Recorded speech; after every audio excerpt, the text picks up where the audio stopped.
Hello, I'm Beth Joey and welcome back to my YouTube channel.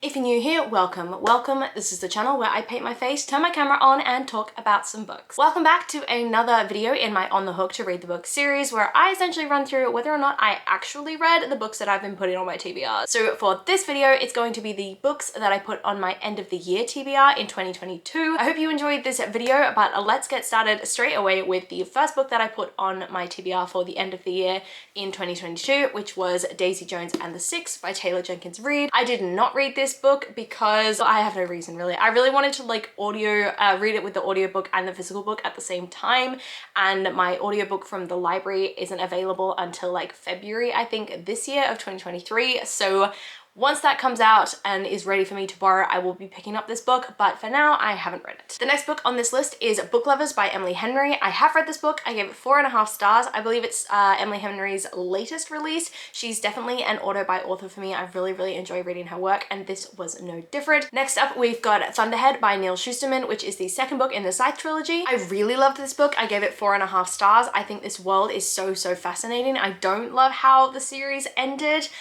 when I read the last book, The Toll, and I'm not going to be picking up Gleanings because I just kind of lost interest for the story and the series in The Toll, but I did really enjoy this story. Next up, we have Belladonna by Adeline Grace. I did read this book and I really loved it, which I did not expect at all. I gave this book 4 stars, and the last book is a book that I'm kind of scared to be talking about because I know a lot of people who have come out and sort of criticized this book or say they didn't like it have faced a lot of backlash from the booktube community, though I feel like the people who have come out publicly and said they don't like it has been for very problematic reasons, whereas the reasons that I don't like this story are more sort of personal taste in terms of writing style, and that book is Babel by R.F. Kuang. I gave this book 3 stars, and I'm so scared to talk about this in an upcoming video where I will go into a bit more detail about why I didn't like this book. But for a brief sort of synopsis of why I didn't like the story, it was mostly because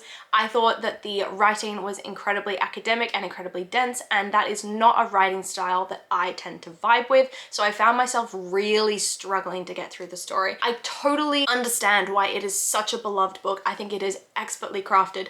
I just really struggled to get through it personally because it's not the sort of book that I enjoy. I like something a bit lighter. I struggle with dark academia as a genre. I don't like a lot of dark academia books, another being The Atlas Six. I did not like that series, so I should have known that I probably wouldn't like this, but I jumped into it because I wanted to join the hype, and unfortunately didn't love it. But more about that in my latest sort of book box battle video where I talk about Babel and Year of the Reaper, the 2 books that I've read as part of that book box battle, where I put Fairy Loot and Illumicrate books right up against each other and I figure out which subscription box is actually worth my money. But that is the end of this On the Hook to Read the Book video. So that is my end of the year TBR. I read 4 out of the 5 books, so I definitely think this series of videos is helping me stay accountable for the books that I am putting on TBRs, because I am finding more and more that I'm reading more of them. But let me know in the comments down below if you do any kind of sort of accountability thing to make sure you read the books on your TBR, or let me know what the latest book on your TBR is, what you're reading, if you're loving it, if you're not. I love talking to you guys in the comments down below, and I do my best to reply to every single comment. I really hope that you enjoyed this video, and if you did, please do let me know by liking, subscribing, and hitting that notification bell all down below. It is a super easy way to help my channel grow, and I will see you lovely people in my next video. Bye!